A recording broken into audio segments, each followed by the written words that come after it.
j'espère que tu vas bien. Je te retrouve pour une vidéo dans ma bibliothèque. Je l'aime trop. Ça fait un chouette décor, non? Bon, ici il manque encore quelques livres. J'aurais peut-être dû me mettre plus à côté. Attends, on va bouger. Bon, je me suis décalée un peu. C'est un peu mieux. On va dire que c'est bon. Je te retrouve aujourd'hui pour une vidéo lecture du moment. Donc, je vais te présenter toutes mes lectures du mois de fin octobre, novembre et décembre 2023. Donc mes lectures de fin d'année et j'ai lu pas mal de tomes. Attends, j'en ai lu 1, 2, donc 22, 23, 24, 25, 24, 44 tomes, c'est déjà pas mal. Alors, je vais commencer par ma première lecture qui m'a pris beaucoup de temps. Il s'agit des Lovely Love Lie. Donc ça m'a pris beaucoup de temps parce qu'en fait j'ai lu les 22 tomes d'un coup.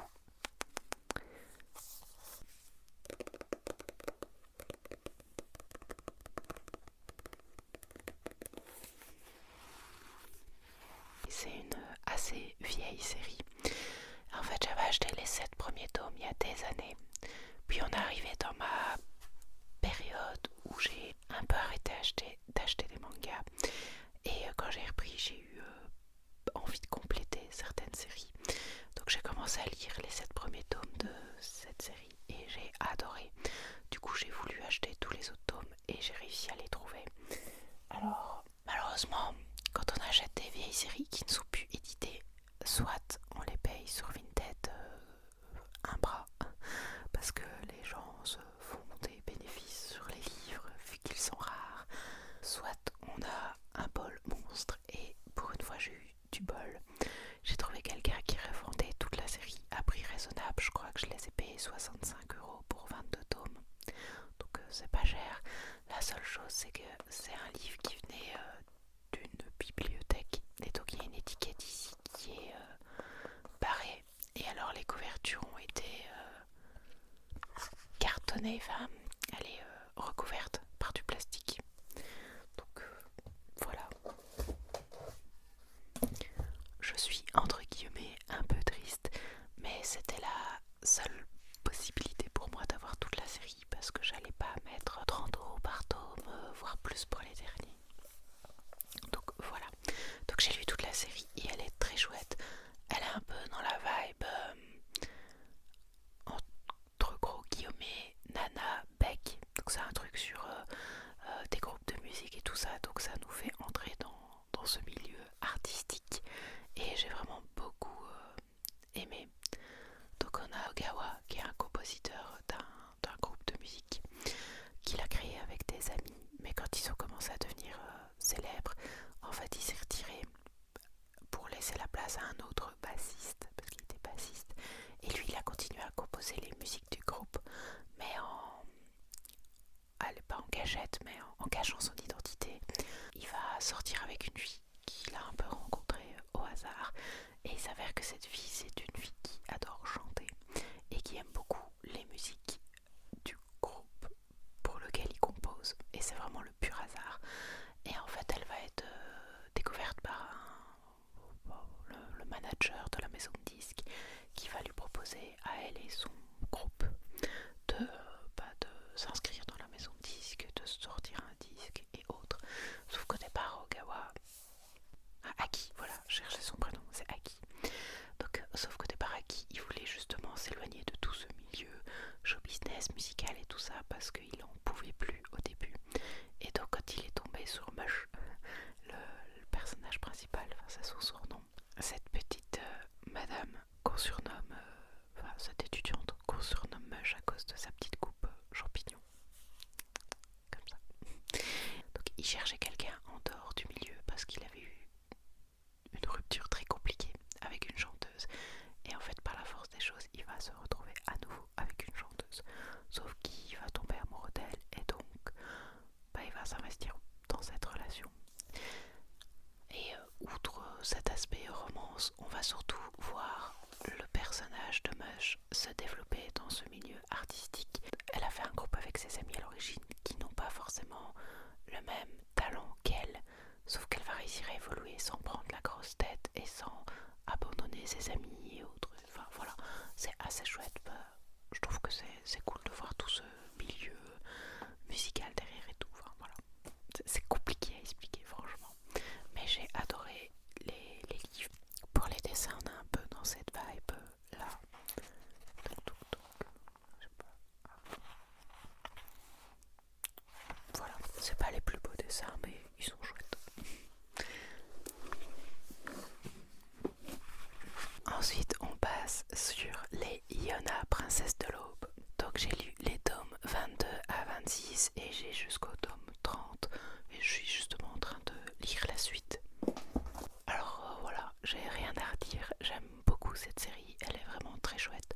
Je pense que je t'en ai déjà parlé, mais c'est un shoujo, mais qui change un peu de l'habitude. Donc on a une légère romance en fond, mais elle est très très très loin.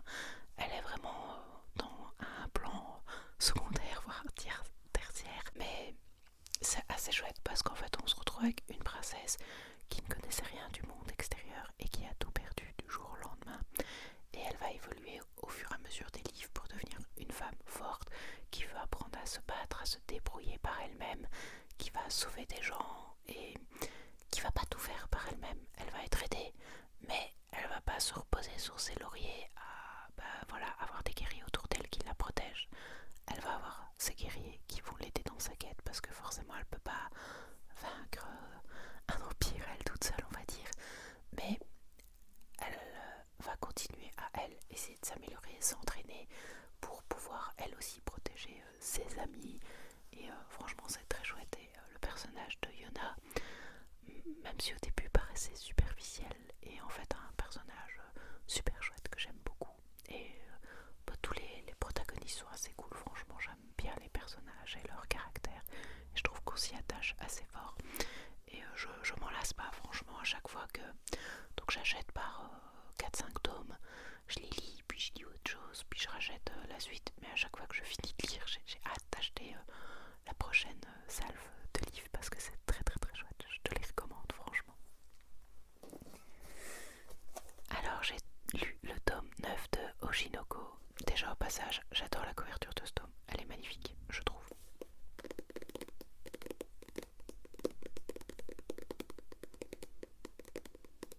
Outre la couverture, l'histoire est toujours chouette. Je dois dire qu'avec l'évolution, c'est pas mon manga préféré, mais je trouve que c'est chouette parce que la thématique abordée et en fait c'est marrant parce que dans le premier tome il y avait un peu de pas de magie, mais un truc un peu science-fiction qui s'est produit, on va dire. Mais après, pour la suite de l'histoire, c'est beaucoup plus terre à terre. Et donc, c'est aussi dans le milieu du showbiz, mais cette fois, le milieu notamment de tout ce qui est groupe d'idoles et acteurs. Et je trouve ça assez chouette parce que, en tout cas, dans tous les livres que j'ai, à part un petit peu le milieu de la musique, avec les nanas, les becs ou encore les Lovely Love Lie, tout ce qui est milieu du cinéma et des idoles, j'ai pas spécialement beaucoup de mangas qui traitent du sujet, donc je trouve ça assez intéressant. Je trouve que ça change de voir ce milieu-là en manga. Donc c'est une bonne partie lifestyle, on va dire, saupoudrée d'une histoire de fond, de vengeance et tout ça. Mais c'est assez chouette justement d'avoir cet univers qui change beaucoup de l'habitude. Donc voilà, je continue à le lire avec grand plaisir. J'ai lu le tome 12 des carnets de l'apothicaire et j'adore cette série, franchement, elle est très très chouette. J'adore le personnage de Mao Mao, donc qui est le personnage principal ici. Et à la fin du tome 12, il y a du lourd, franchement. Je ne tiens plus à lire le tome 13, j'ai trop hâte. En plus j'ai donc la première saison est disponible en animé. Donc je les ai regardés cette semaine avec mon copain qui ne connaissait pas du tout la série et qui a adoré. Et du coup ça m'a encore plus replongé dedans de revoir ce que j'avais lu. Et franchement j'adore, c'est trop chouette. Je te les recommande, ils sont vraiment très très cool. Mao Mao, ma fille d'apothicaire qui a été enlevée et vendue pour être suivante dans le harem de l'empereur. Donc elle doit s'occuper des concubines de l'empereur en tant que servante. Ses connaissances en apothicaire vont l'aider parce qu'elle va un peu, on va dire, résoudre des va se passer un truc. Donc par exemple, le premier point de démarrage, c'est les concubines principales de l'empereur qui ont des enfants. Et ces enfants vont tomber malades. Et elle va se rendre compte que c'est en fait à cause de la poudre pour le visage que certaines personnes qui côtoient les enfants utilisent, et donc qui est toxique et qui va empoisonner les enfants et aussi les personnes qui se maquillent avec. Et donc elle va résoudre ce mystère et sauver un des enfants de l'empereur notamment. Et donc à chaque fois en fait qu'il y a c'est pas forcément toujours des crimes, mais quelque chose de bizarre qui se passe, que ce soit un crime ou un incident ou que sais-je, on va faire appel à elle et elle va résoudre un petit peu ce mystère. Et c'est très chouette parce que le personnage de Mamao est très cool. Et il y a d'autres personnages, donc Jinji, je crois, enfin, un personnage masculin important, on va dire, qui est trop cool parce qu'il se chamaille un petit peu. Lui est hyper beau gosse et arrive en mode tout le monde tombe à mes pieds. Et Mao elle est là en mode mais qu'est-ce qu'il me veut le plouc là, enfin, voilà, ça c'est marrant parce que au niveau de leur comportement ils sont assez en décalage et tout ça, et c'est très très chouette, franchement j'adore. J'ai lu le tome 14 de Sakura chasseuse de cartes, donc le Clear Card Arc, donc la nouvelle saison, nouvelle collection de Sakura, et il est très chouette. Je pense qu'on arrive bientôt à la fin, à mon avis le 15 voire 16e tome sera le dernier, je pense. On voit qu'on arrive un peu dans le dénouement final et c'est très chouette. Alors la seule chose que je trouve, c'est que ils sortent pas très vite. Je pense qu'il y a bien 6 mois entre deux tomes, et du coup quand tu te replonges dedans, t'es un peu perdu en mode waouh, qu'est-ce qui s'était passé la dernière fois. Surtout que ça se complexifie un petit peu, on va dire, au niveau de l'histoire pour le moment, vu qu'il y a des mystères qui se dévoilent, mais du coup il faut se rappeler des trucs du début. Donc voilà, c'est très chouette, mais j'ai hâte que toute la collection soit sortie pour tous les relire d'une traite et mieux comprendre les subtilités de l'histoire, je pense. Voilà. Mais sinon très très chouette. Les dessins sont magnifiques, comme d'habitude, hein, c'est du clampin. Une valeur sûre. J'ai lu le tome 8 de The Ice Guy and the Cool Girl. Voilà. C'est toujours très très chouette, assez frais, assez léger, assez mignon, pas prise de tête comme lecture. J'aime bien, ça se lit très très vite. C'est chouette, voilà, c'est mimes. Même si en soi celui-là j'ai hâte d'avoir le suivant parce qu'à la fin un des personnages s'en va et du coup tu te dis quoi, mais c'est pas possible. Et du coup j'ai hâte de savoir la suite pour voir comment ça va se passer. Mais voilà, très frais, très mignon, très simple. J'ai lu le tome 6 de The Abandoned Empress. C'est toujours très très chouette, j'aime beaucoup. Et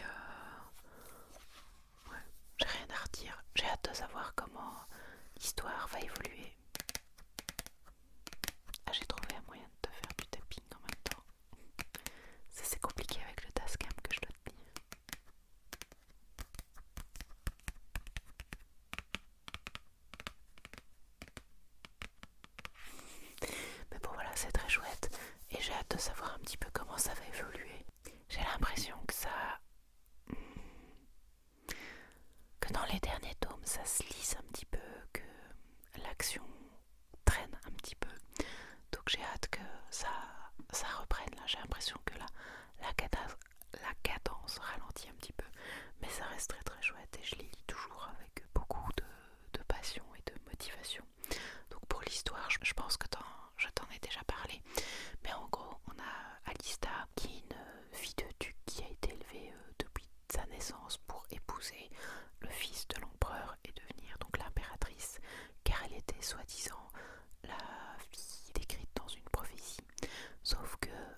se retrouver un peu en mode, mais enfin, elle perd tout ce qu'elle a. Et en gros, ça va partir en cacahuète très fort. Et on va la traiter, enfin, il va tellement la martyriser psychologiquement qu'elle va essayer de le tuer. Et donc, elle va être condamnée à mort et se faire guillotiner ou pendre, je ne sais plus. Toujours est-il que suite à ça, il va se passer quelque chose et elle va revenir en arrière dans le passé, dans son enfance, en ayant tous ses souvenirs de l'âge adulte. Et donc, elle va pouvoir réécrire l'histoire pour essayer d'éviter cette fin qu'elle connaît. Et donc, elle va enfin décider de prendre sa vie en main et de ne pas vivre uniquement pour l'empereur et pour le royaume, mais aussi de vivre pour elle. Et surtout, elle veut à tout prix éviter ce mariage avec le fils de l'empereur, car elle sait que la vraie personne de la prophétie va être invoquée. Donc elle sait que c'est pas elle et qu'à ce moment-là, tout changera. Donc on voit là Arista qui grandit, qui notamment aimerait bien reprendre les rênes de la famille, donc devenir chevalière pour reprendre le rôle de son père en grandissant et rompre les fiançailles avec le fils de l'empereur. Elle va rencontrer d'autres personnages importants, masculins notamment, qui sont un peu chouettes. Ça fait un peu harem entre guillemets, on va dire, mais enfin voilà, c'est assez chouette. Et au final, elle va quand même se rapprocher du fils de l'empereur et ils vont avoir pour le moment une relation plus saine que ce qu'ils ne pouvaient avoir dans l'autre vie. Mais voilà, on n'en sait pas encore plus comment ça va évoluer, qu'est-ce qui va se passer. Il y a des histoires de trahison aussi en fond qui ont l'air de se développer, mais on attend les infos. Voilà. Alors j'ai lu Toilette Bound, Hanako-kun, tomes 15 et 16 et j'aime toujours autant, c'est très chouette. Et je trouve que le tome 16 annonce les prémices de beaucoup de révélations. Et j'ai trop hâte que le tome suivant sorte parce qu'on est vraiment rentré dans quelque chose d'hyper entraînant. Et donc c'est toujours très très chouette. Donc histoire, je pense aussi que je t'en ai déjà parlé à mon avis, mais une école où il y a une frontière assez mince entre le monde des esprits et le monde des vivants. Et quelqu'un fait en sorte que les rumeurs sur les esprits soient trafiquées et du coup ça change le comportement des esprits qui se comportent comme les rumeurs trafiquées qui ne sont pas très positives. Et du coup, Nénès, qui est le personnage principal, donc qui est humaine et qui collabore avec Hanako, qui est un esprit, parce qu'elle a fait un pacte avec lui, donc elle l'aide, essaye de rétablir ces rumeurs pour apaiser les esprits et les remettre dans le droit chemin, on va dire, tout en les rendant inoffensifs. Donc elle découvre le cœur de leur puissance, elle le détruit et comme ça ils deviennent inoffensifs, même si on venait à nouveau à modifier la rumeur. Bref, et du coup on avance dans toute cette histoire pour savoir qui modifie les rumeurs et dans quel but. Et surtout un personnage assez mystérieux, c'est Hanako, qui est devenu un esprit alors qu'il n'aurait pas dû l'être d'après ce qu'on comprend, et on ne sait pas vraiment pourquoi. Et donc petit à petit on avance dans ce mystère et là justement on est arrivé à une partie de l'histoire où on voit beaucoup du passé de Hanako et on découvre plein de choses sur son passé. Donc j'ai vraiment hâte de savoir la suite. Et j'adore les dessins au passage. C'est assez atypique, mais j'aime beaucoup.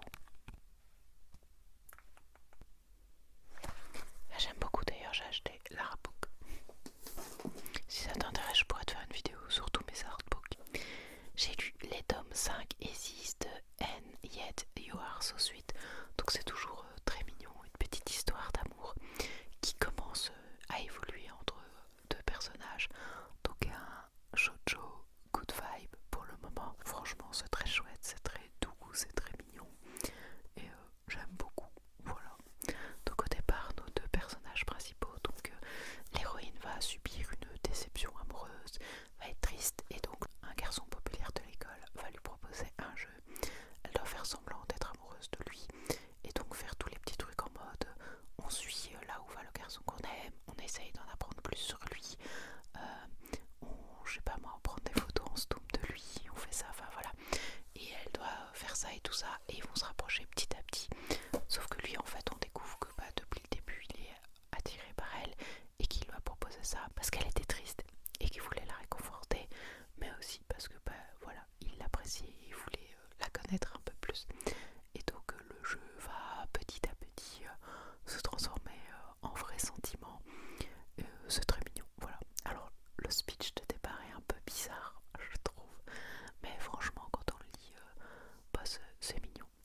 douce et à nouveau très pudique, encore plus que Nuit du Arceau Suite. Ici, se tenir la main, c'est déjà énorme. C'est assez déroutant pour nous occidentaux, entre guillemets, on va dire, parce que c'est très dans cette mentalité japonaise pudique. Mais bon, voilà, c'est très mignon, c'est très doux, c'est... Voilà, il n'y a pas d'embrouille pour le moment, tout est très lisse et voilà, ça se laisse lire. J'avais eu du mal avec le premier tome parce que c'était justement très, ouais, très à la japonaise. On dit que, que tu plais et l'autre, bah non, je peux pas lui plaire, c'est pas possible. Bah, il vient de te le dire en fait, c'est bon, avance, bah, je sais pas. Des fois, t'as envie de les secouer un peu, mais au final, en lisant de manière posée et tout, c'est mignon. C'est mignon, voilà, c'est pas le shoujo de l'année, mais c'est très mignon. J'ai lu aussi les tomes 1 et 2 de Qui suis-je pour t'aimer. Donc c'est une série en 3 tomes finis de chez Kana. Le troisième doit bientôt sortir. Et c'est assez chouette. Franchement, pour l'instant, j'aime bien notre héroïne Onatsu qui a eu un accident quand elle était jeune. Et son papa est décédé et elle ne se rappelle de plus rien entre sa naissance et l'accident de son papa, son décès. Elle a des amis très proches qui vont l'aider, qui vont l'encadrer, tout ça, et qui vont être très cool avec elle et lui dire bah c'est pas grave, elle a qu'à redécouvrir qui ils sont et ils redeviendront amis et tout. Et donc elle va grandir et je sais pas, elle avait peut-être 11 ans à l'accident, elle en a 16, enfin, elle devient adolescente maintenant. Et petit à petit, elle a des sentiments un peu pour son meilleur ami qui l'a toujours épaulé depuis l'accident et qui était déjà meilleur ami avant. Et lui, bah, il est amoureux d'elle. Et elle, en fait, elle sait pas. Elle pense avoir des sentiments pour lui, mais elle sait pas si c'est son côté rassurant et soutien ou si ce sont des vrais sentiments. On a donc ce côté-là de la relation qui évolue. Et en parallèle, on a un nouvel étudiant qui va arriver. Et en fait, de ce qu'on pense comprendre, c'est qu'elle le connaissait d'avant et qu'il est lié à sa perte de mémoire et à l'accident. Et je pense qu'elle devait avoir des sentiments pour lui avant tout cet accident et tout ça, et que là elle l'a oublié et qu'ils ont toujours tout fait pour ne pas lui rappeler ces moments-là. Et donc elle va se rapprocher de cet étudiant-là et ne pas comprendre ses sentiments parce que je pense qu'elle l'aimait. Mais du coup ici, comme si son cœur savait, mais que son esprit du coup ne comprend pas vu qu'elle ne se souvient plus de lui. Mais du coup, à chaque fois qu'elle se rapproche de lui pour une raison X ou Y, ben en fait elle a des flashbacks qui lui reviennent en mémoire. Et donc je pense qu'on va avoir une sorte de potentiel triangle amoureux avec ce gars-là du passé et son ami qui l'a soutenu depuis. Enfin voilà, je sais pas trop. Je pense que ça va quand même être un peu triste aussi parce que avec l'accident qu'il y a eu, il a dû se passer quelque chose et ça doit pas être du positif. C'est lié à ce garçon qu'elle a oublié et je pense qu'avant elle aimait ce garçon, donc je sens que ça va être un peu dramatique. Et en plus le personnage avec qui elle s'entend très bien et pour lequel elle pense avoir des sentiments à l'heure actuelle, donc Thomas, est hyper adorable, gentil, avenant et tout, donc ça me ferait trop du mal pour lui parce que lui il aime notre héroïne quoi. Donc voilà, je suis à fond dedans. Après l'autre garçon qu'on connaît pas trop a l'air très gentil, c'est pas ça, mais du coup on le connaît pas non plus beaucoup. Alors que Thomas, ben, on le voit tout du long et on s'attache pour lui. Donc voilà, à voir ce que ça dira. Et alors, mon gros coup de cœur de ce mois-ci, j'ai lu les tomes 1 à 5 de Nina au Royaume des Étoiles. Donc déjà, j'adore les dessins, ils sont très très très beaux.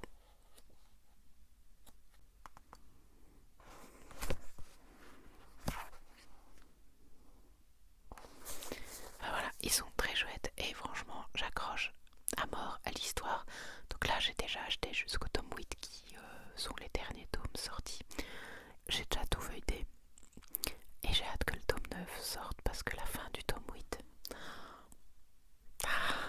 il sort le 12 janvier, donc je n'ai plus beaucoup à attendre parce que là je te filme la vidéo, on est le 29 décembre, donc c'est bientôt, mais franchement c'est trop chouette.